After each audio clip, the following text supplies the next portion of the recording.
Баршаңызға қайырлы күн уақыты. Менің есімім Айкерім Асылбек. Сіздермен бүгін ашытқы қосылып жасалған самсаның рецептісімен бөлісетін боламын. Видеоны соңына дейін қарамас бұрын менің инстаграм желісіндегі парақшам Айкерім Асылбек парақшама тіркелуді ұмытпаңыз.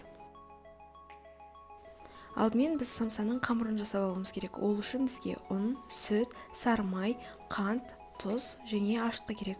Үлкен ыдысқа жылы сүтті алып, үстіне қант пен тұзды салып араластырамыз және үстіне бөлме температурасындағы сары майды алып араластырамыз.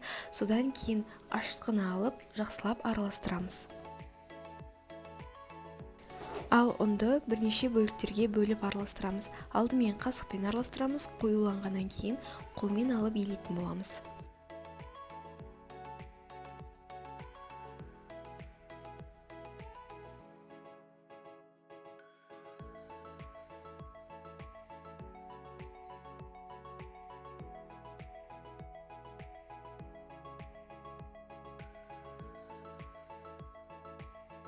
Қамыр видеодағыдай жұмсақ болу керек және 20-30 минутқа дейін жылы жерге бетін жауып алып қоямыз.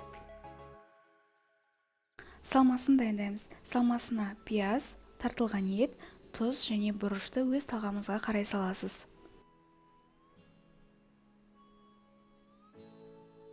Біздің қамырымыз дайын болды. Өзіңізге ыңғайлы етіп бірнеше бөліктерге бөліп, жеке-жеке жайып шығамыз.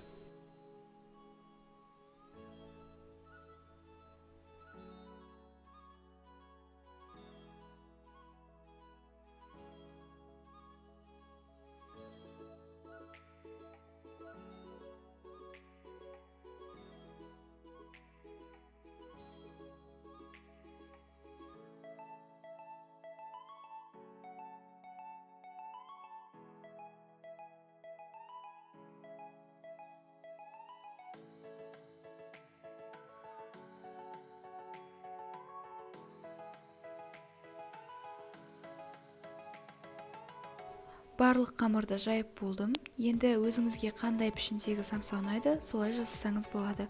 Ал мен домалақ пішіндегі самсаны жасайтын боламын. Ол үшін қамырдың ортасына салманы салып, қамырдың барлық шеттерін бір-біріне біріктіріп шығатын боламын.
Дайын болған самсаларды пергамент қағаздың үстіне немесе фольганың үстіне орналастырып, бетіне жұмыртқа жағып, күнжіт себетін боламын.